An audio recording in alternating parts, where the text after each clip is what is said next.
And if you'd like to introduce yourself.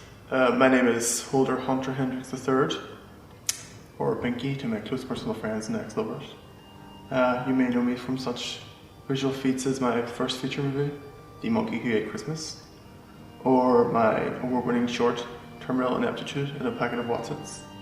I actually won a 10-point book voucher for that. So, how did you first get into film? Well, I can't actually quite remember when I first got into film. I believe I was just, born that way inclined. My friends even joke that I emerged from my mother's womb with a camera in my hand and shouted, "Action!" Yeah. You could say when the doctor slapped my behind, that was the first clapperboard in my real life. Actually, by the age of 4, I had completed my first avant-garde film. It's entitled Meditations on Dora the Explorer, via the medium of a dead dog's eye. The particular film was actually banned from my primary school. That was when I knew it right. So who would you say your main influences are? Well, I know it's not the acceptable answer, but I'd certainly say my main influence would be myself. I draw inspiration from my life experiences, the ups, the downs, the in-betweens. Yeah, but of course there are some filmmakers whose work I find helpful, such as Umberto Funkhaus, the Dutch expressionist, Austin Legolas, who works primarily with meat. I don't know if you know these people, but yeah, they're pretty prolific. Of course, the famous Christoph Fontleveur, who directed the underrated post-Marxist propaganda film Teenage Mutant Ninja Turtles 3, Turtles in Time. That's a particularly poignant movie.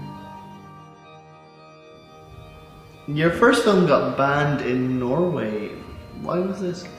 Yeah, at the time I think the film was just a bit, too out there for the Norwegian liberal conservative minds. Yeah, I think I dropped a few too many truth bombs in that one. Just a few too many. Well, it was either that, or the fact that the last half hour was essentially a chimpanzee defecating on the Norwegian flag, singing "There's no business like show business." Yeah. So how would you describe your style? I think the easiest way to describe my style would be it's a postmodernism, with a strong helping of a sadomarxist, postmodernist meta deconstruction of the language of film.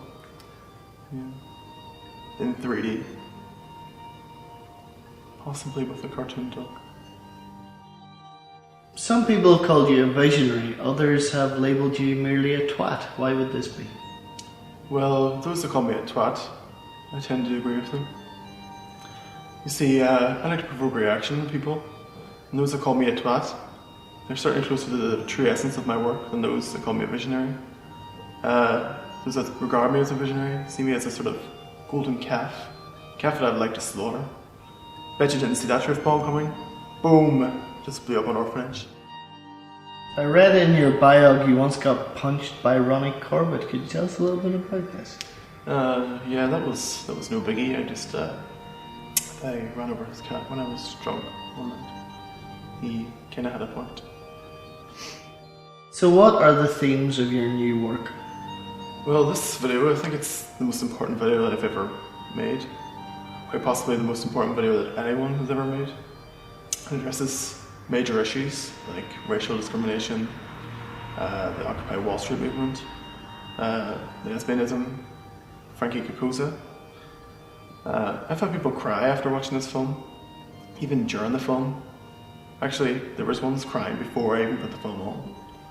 It's that deep, so deep, that it's almost shallow, and that is a great thing.